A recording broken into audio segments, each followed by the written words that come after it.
celebration of the talk show. At the end, we've got Q&A. And yeah, just waiting for our signal to go live. Great.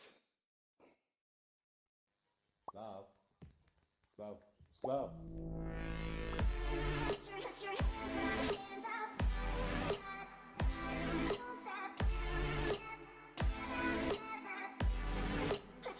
Put your hands up.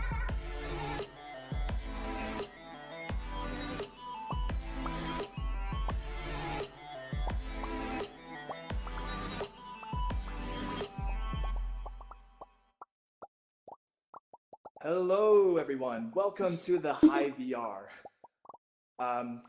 So if you've been here to the HiveVR in the past in some of our talk shows, you might have seen it say like the HiveVR with Vivian. So you might be wondering like, where's Vivian here today? Well, Vivian, who's our amazing creator of the HiveVR as well as usually our host, is currently on a short break.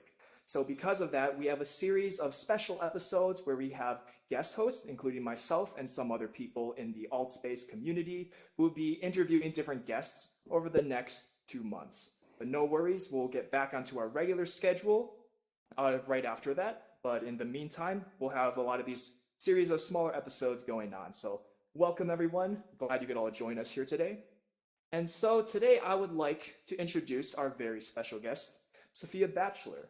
She is a student at the University of California, Berkeley. And Sophia, could you first tell us a little bit about yourself? Okay, so I'm from New Zealand, which is why my accent is a little weird.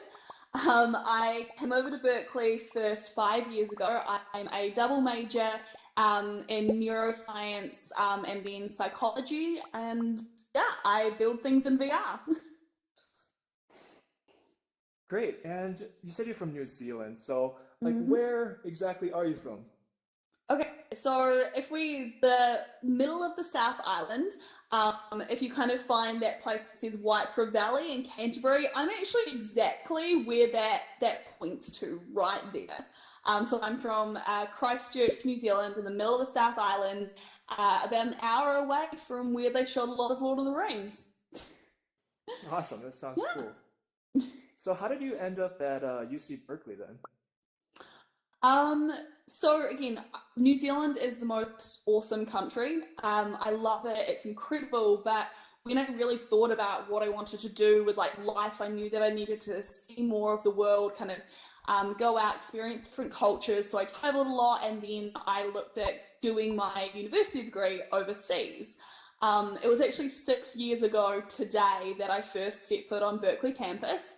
And when I walked around, I know, it was like that Facebook memories when that popped up.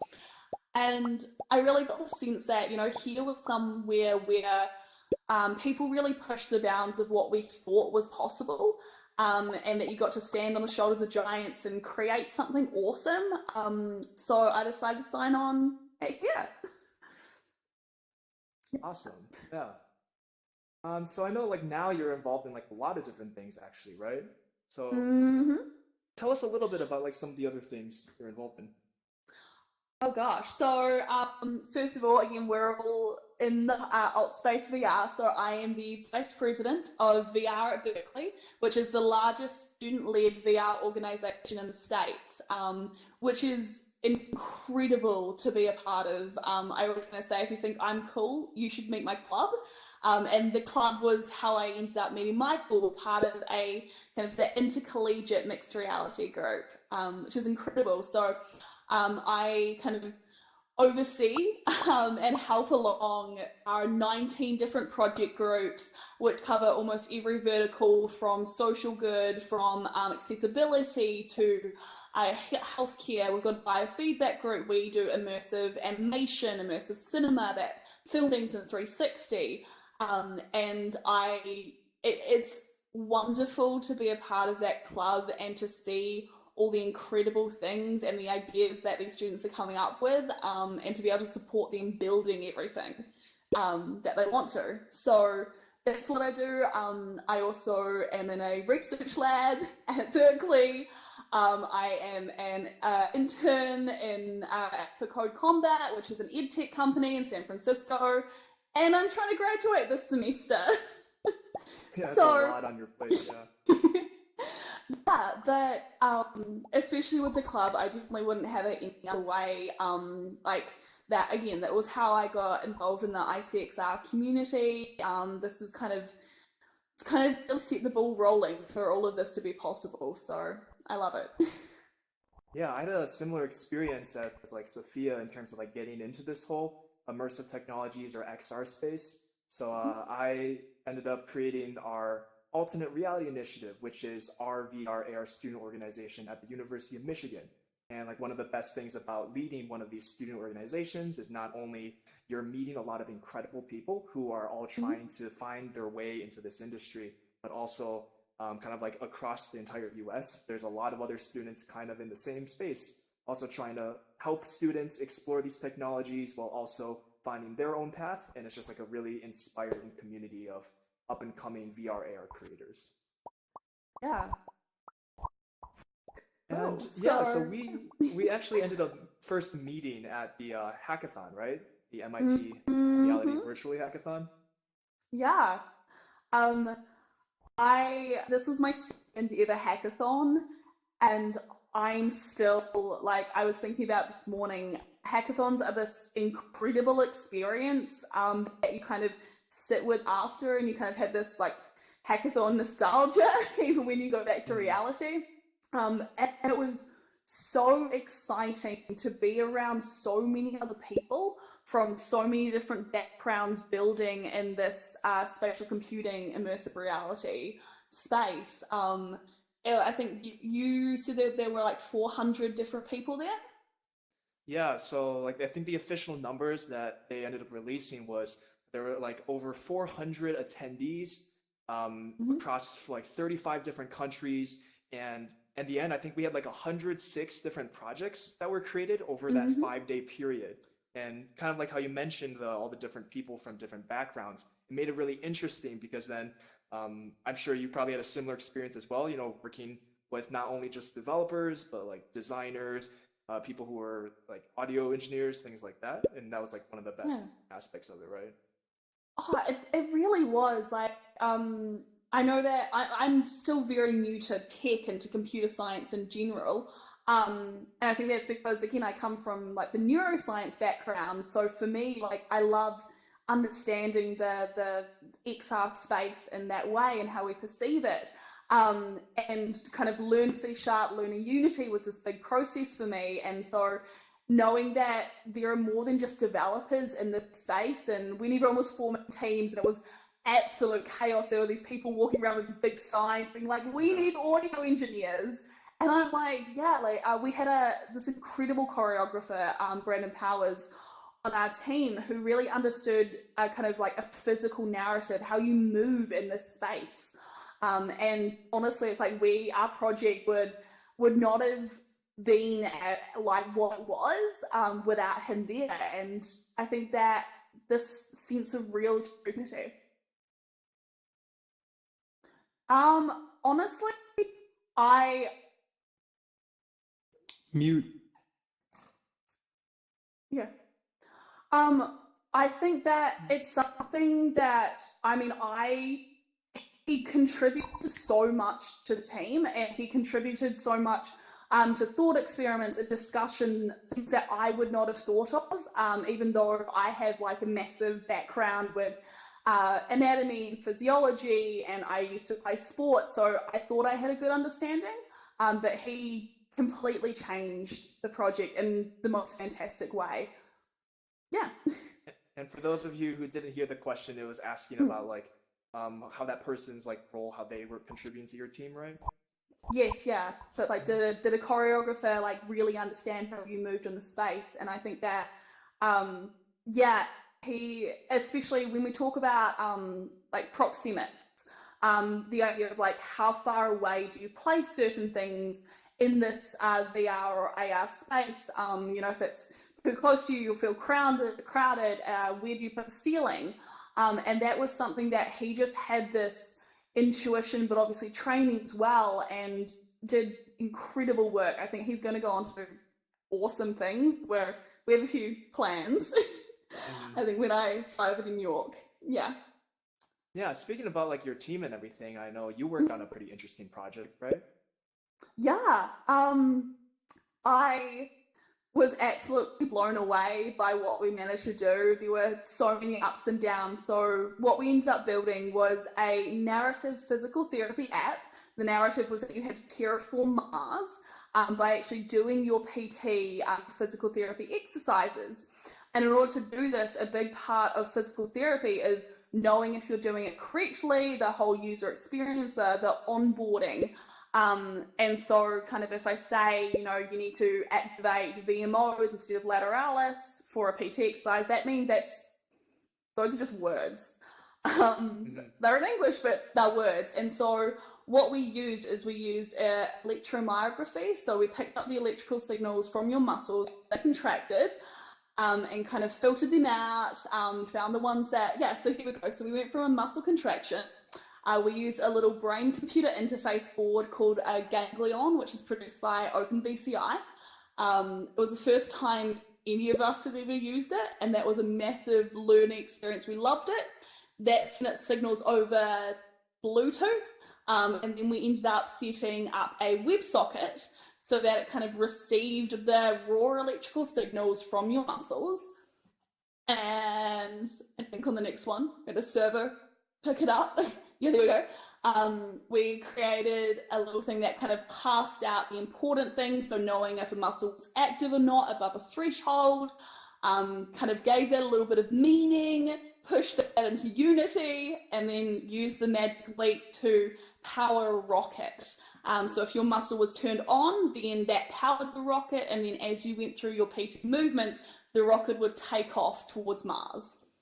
And it was one of those things where, like, you start with this idea and then suddenly you create this project that's just like, how did we even do that at a hackathon weekend? And I know that your team experienced it too. It's the whole hackathon time zone, is that, you know, like a week goes by, but really it's just 3 days.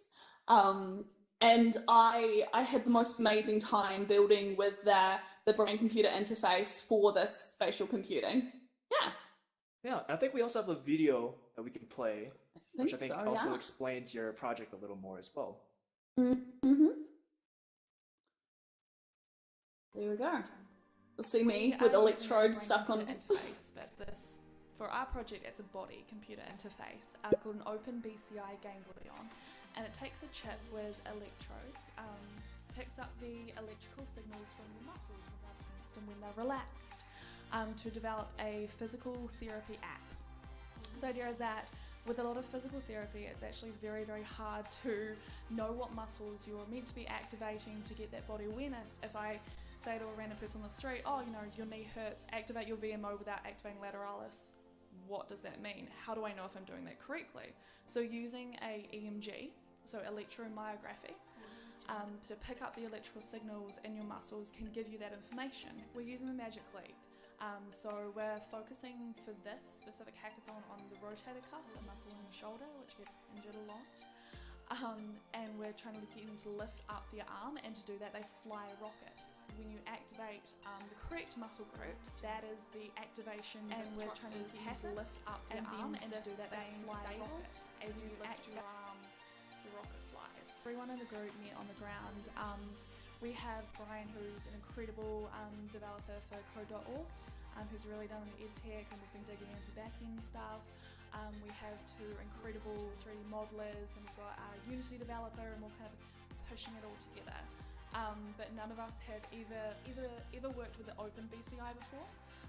That's been hard. No one's ever kind of played around with the Bluetooth to this extent, and I'm the only PT, so this is really new for all of us. PT sucks. No one wants to do their PT. You can prescribe people exercises, they're never going to do them at home. And that's why we've added this gamification, like you're terraforming Mars.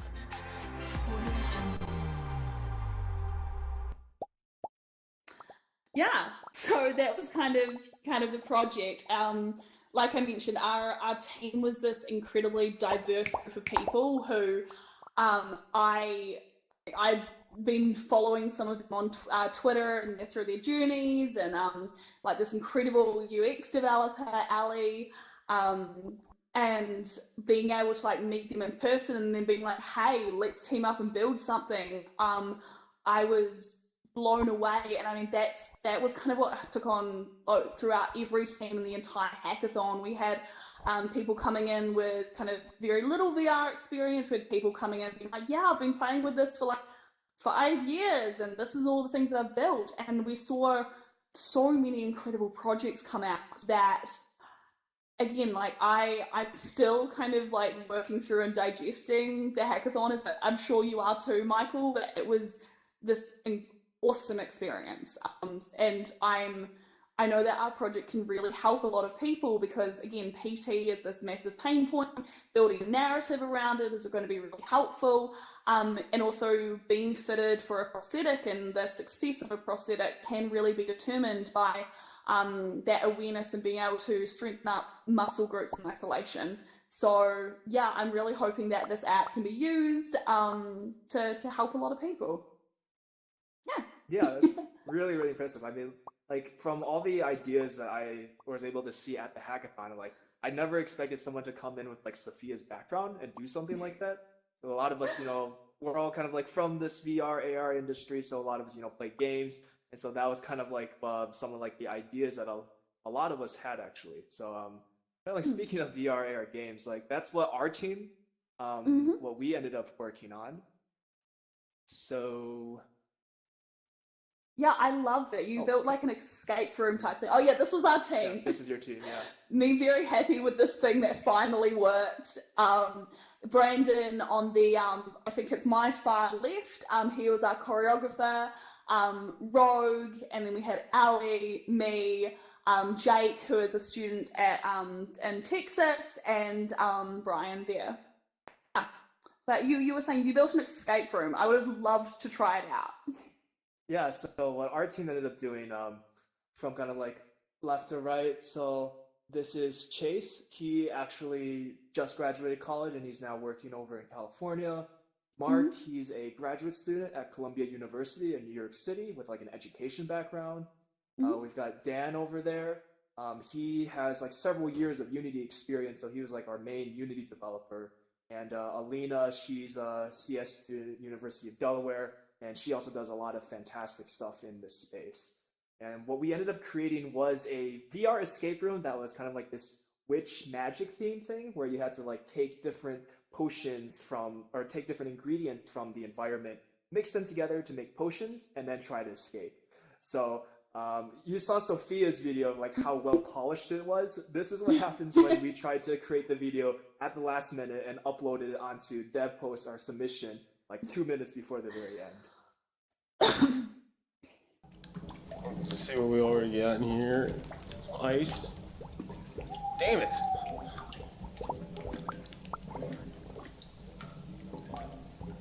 There we go. Yeah.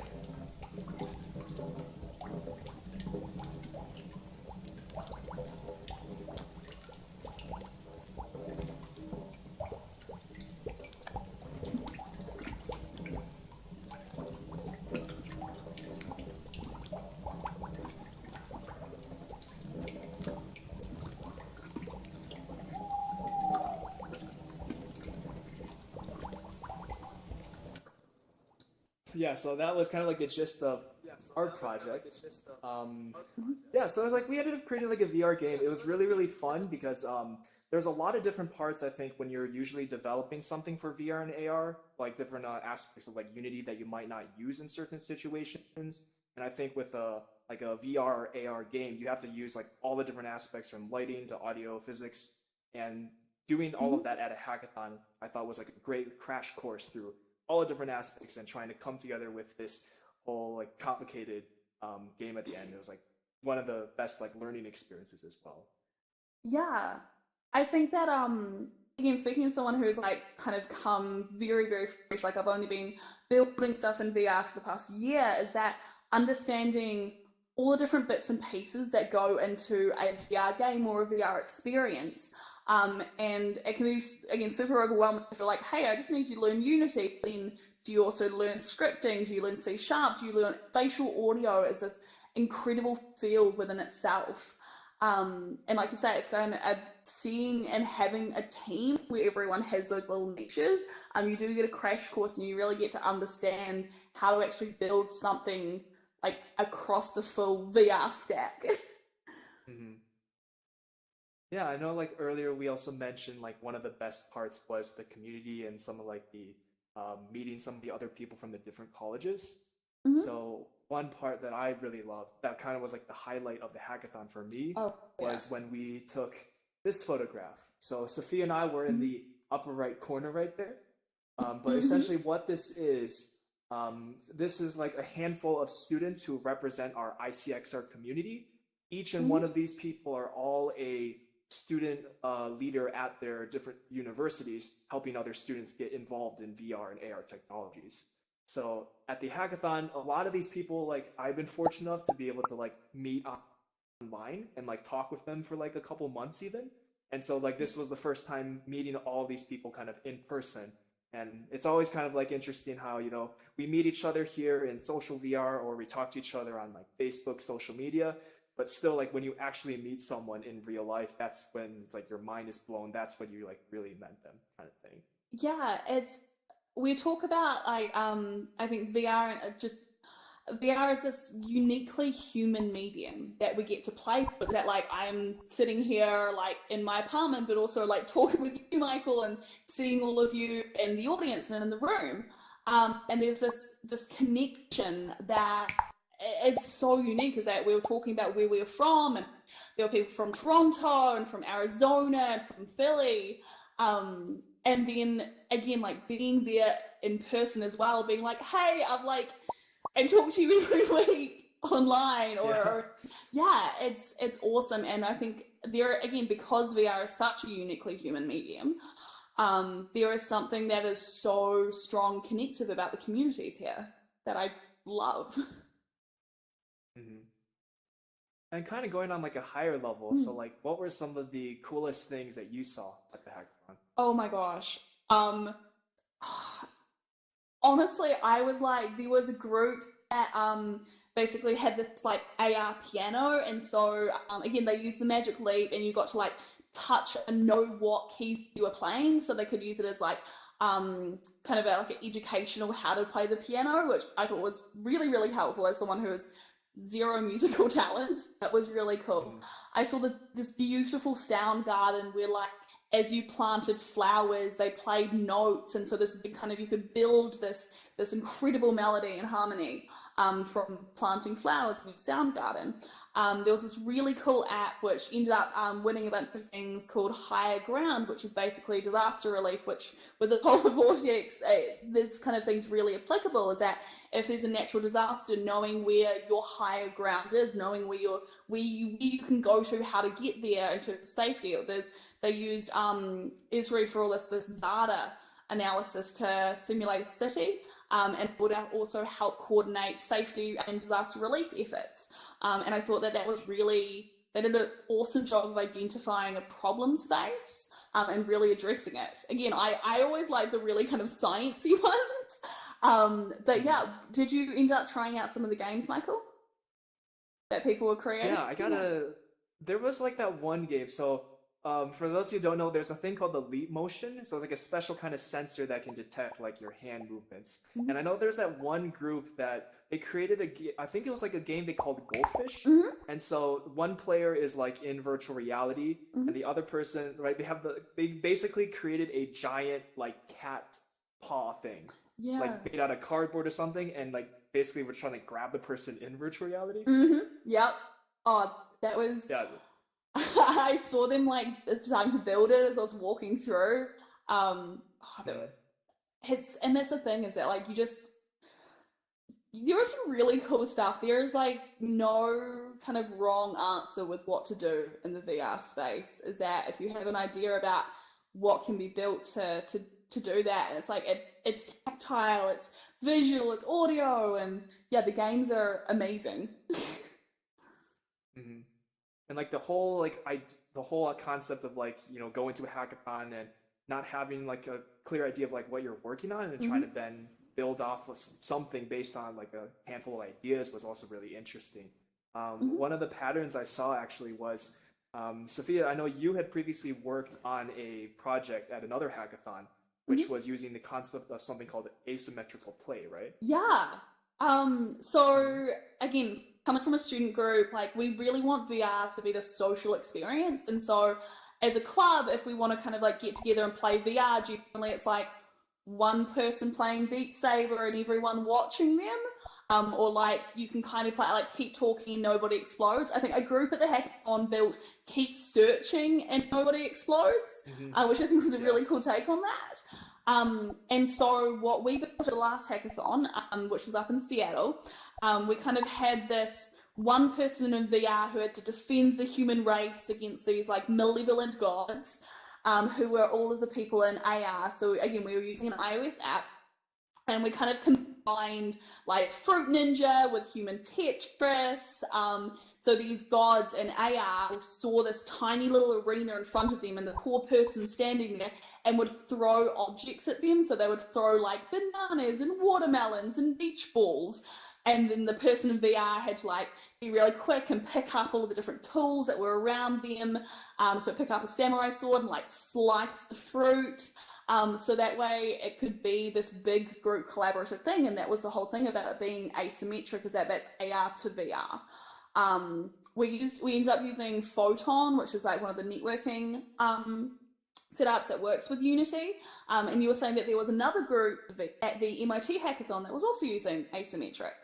Yeah, so like when you first basically mentioned that idea when we were like first just meeting each other, like I was completely blown away, because like the whole concept of people in VR being able to interact with people in AR like completely blew my mind. I didn't know that was even possible.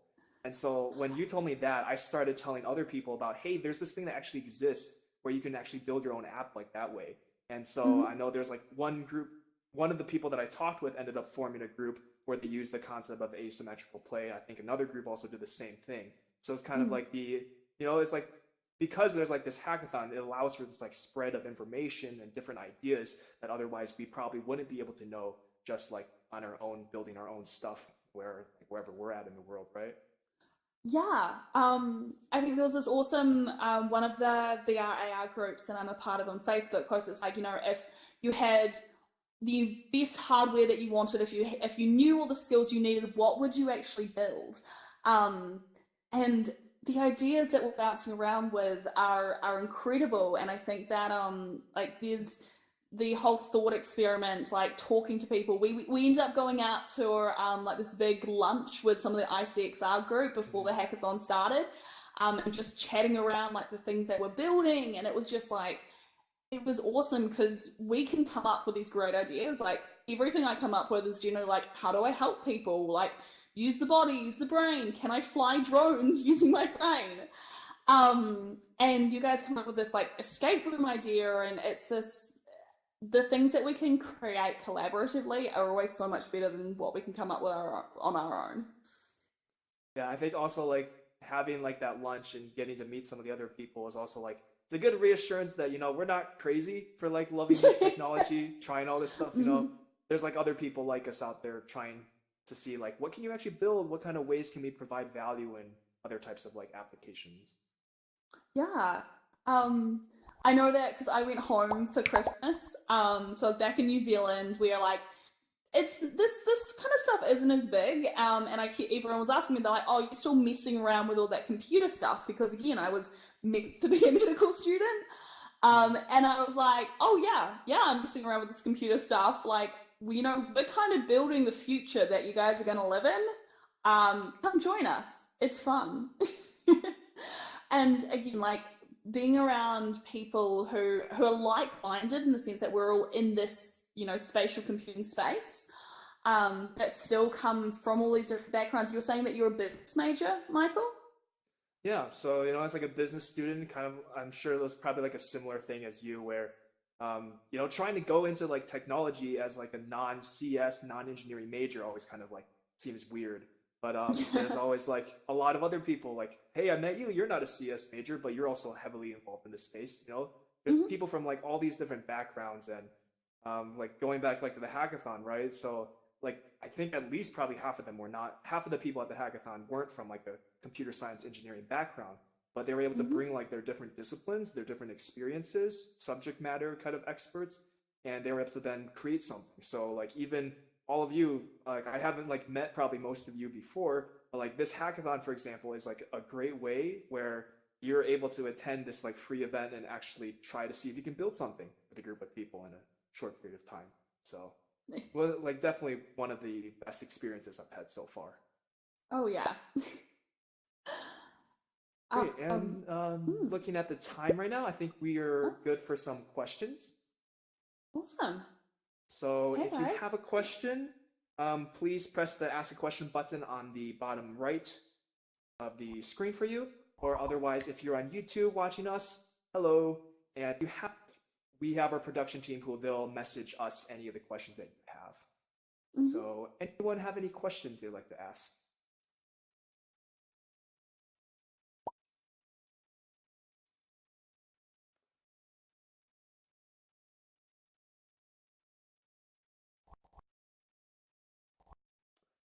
I was gonna. Okay, I can ask you questions.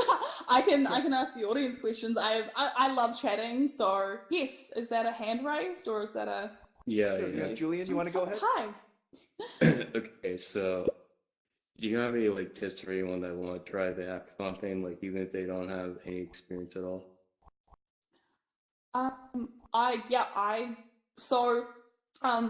As I mentioned, MIT was only my second hackathon. My first one was up in Seattle. The advice I can say is go and find a mentor and just be like, hi, I have this experience. I want to learn this thing. Can you teach me? Form a group with complete strangers that you don't know. As I was saying with my group, none of us knew each other beforehand. The best way to learn is just do it. Like throw yourself in the deep end a little bit, give yourself the opportunity. Because my first hackathon, I didn't know how Git worked.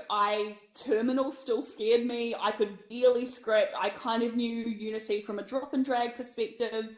And I sat there, we had a bunch of students, it was incredible, and they were like, okay, this is what I'm doing at this point in time, this is what like a public class is, and I learned so much. It's honestly, it's the kind of thing that I've learned more from the 2 hackathons than taking an entire semester of class. I spent 12 hours basically trying to connect a Samsung phone to a Samsung Gear VR headset instead of, maybe trying a different idea then. So it's like, I completely understand, when you're first trying to like kind of learn how to develop or learn how to just do something within like this industry, it can be pretty intimidating. So I've been able to application is now page and Twitter. So they often will put updates on there as well if you're interested in attending the following year. They also have like travel scholarships. So I know for some people who otherwise, and let's say the last question that we got from YouTube was also for Sophia. I really hope to team up with. For me, that I think the most powerful, incredible experiences that I've ever had in VR come from ones that are a lot more narrative driven. So where thoughts go, I think is just an incredible, beautiful experience. Nicole Lazaro, who builds, she talks about the 4 keys to fun and building empathy and what empathy actually means in the XR space. Noah Falstein, again, is this incredible game, I would just call him like, he's just a legacy. Who really understands this space and talks a lot more about like game development and how you build all the different components for this. I think that I follow so many people on Twitter, Dimitri, who works for Adobe. He has this incredible 3D modeling kind of capacity, and he talks all about meshes, and he posts a lot of kind of more tutorial side of things. So I really get to learn off him. Joanna Popper, she builds beautiful, beautiful work. Honestly, I tweet a lot. I got into Twitter because of XR. And there are some incredible groups on there who, like, people whose last names I don't know, but I know their Twitter handle. And I think that's where I've really connected with a lot of people. Yeah. Yeah, definitely. If you're in the XR space, or if you're trying to get into that space, like Twitter is like the place to be for engaging with other people in the community. Like people are either sharing like work that's like helps inspire other people, or they're like sharing their different thoughts on like where they think the industry's going or like what's up next. So it's definitely like a great place to be in. As well, here are our Twitter handles. Both Sophia and I are active on Twitter, so feel free to follow us on there, as well as any of the other like people in the XR space that you might have heard of so far. And I will kinda, also like, add back to- Eva. Sure. Sorry, I will just add Eva Eva Hoth. Yeah, she is up in Seattle. She runs the XR scene up in Seattle. And if there is any person who is like as kind and wonderful and bright as Eva, like she is definitely someone to connect to. So sorry. No worries. Great. So yeah, like we mentioned, for like the following like 2 months, we're kind of on break off season, but we will have a series of various different people who we will be bringing into the HiveVR. One of them that we do have confirmed right now is a woman named Casey Wenninger. She is a student graduating from the University of Southern California. She's been like one of the major people in the XR space that's helped inspire me. And so I will be interviewing her on February 21st. And we've also got a few other shows coming up. So if you want to stay up to date, all you gotta do is follow us on the HiveVR on Twitter. We're also on Facebook and all the social medias. Special thanks to everyone on here who helped us with this show today, with Sophia, our wonderful guest. Give her a round of emojis. We also have Vivian, who also helped produce this episode. We have our amazing moderators, Bulletproof, Brent, Nubin, Rel, as well as Yunji, who works at Altspace, who helped us with figuring out some of the logistics. And also, of course, thanks to the hackathon itself, Reality Virtually Hackathon, VR, AR, MIT, as well as ICXR. Without all these different like groups and different people, we wouldn't have been able to experience this hackathon, and also we wouldn't have been able to put on this show tonight. So thank you everyone for joining us today, and we'll see you next time. Good night, everyone. Bye, everyone. Put your hands up. Don't stop. Put your hands up.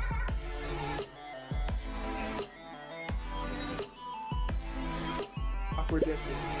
Yeah.